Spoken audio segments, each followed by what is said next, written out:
Yang kecil, berdayalah.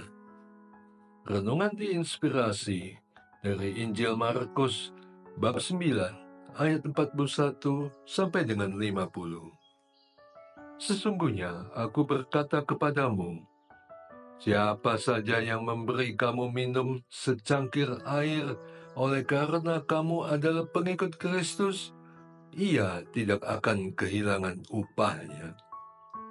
Siapa saja yang menyebabkan salah satu dari yang kecil di antara mereka yang percaya kepadaku ini berbuat dosa, lebih baik baginya jika sebuah batu giling diikatkan pada lehernya, lalu ia dibuang ke dalam laut.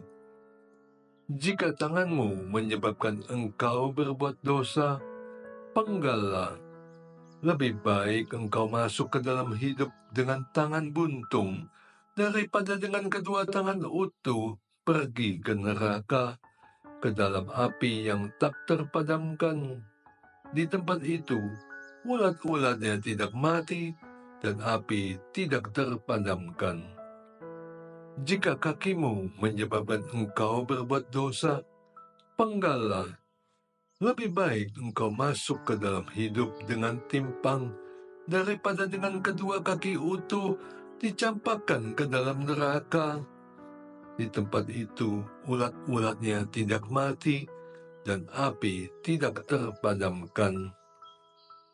Jika matamu menyebabkan engkau berbuat dosa, cungkillah.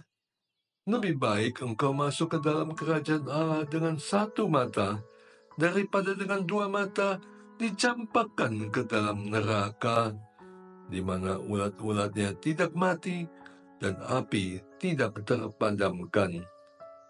Karena setiap orang akan digarami dengan api. Garam memang baik, tetapi jika garam menjadi tawar, dengan apakah kamu mengasinkannya? Hendaklah kamu senantiasa mempunyai garam dalam dirimu dan hidup berdamai seorang dengan yang lain. Demikianlah sabda Tuhan. Terpujilah Kristus. Menjelang Natal tahun lalu, kami mendapat kunjungan istimewa dari kanak-kanak Yesus dari lingkungan kami. 5 orang anak seusia Bina Iman Anak datang dan menyanyikan sebuah lagu rohani dengan penuh semangat, diiringi gerakan yang dipandu oleh seorang guru bia. Lucu-lucu gaya mereka, ceria dengan penuh gaya, dan suaranya khas anak-anak. Betapa bahagianya kami mendapat kunjungan singkat yang membawa sukacita itu. Anak-anak ini adalah penerus gereja di masa depan.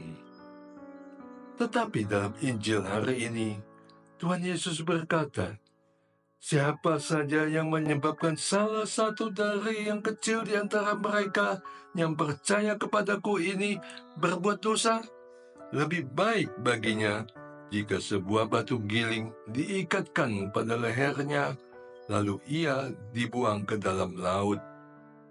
Markus bab 9 ayat 42. Tentu saja yang dimaksud Yesus dengan yang kecil tidak hanya merujuk pada kanak-kanak, tapi bisa juga orang dewasa.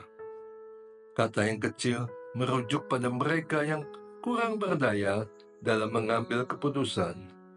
Individu-individu yang kehendak bebasnya seringkali dirampas oleh orang lain, bukan dengan maksud yang baik, tapi untuk menyesatkan hingga menyebabkan si kecil jatuh ke dalam dosa.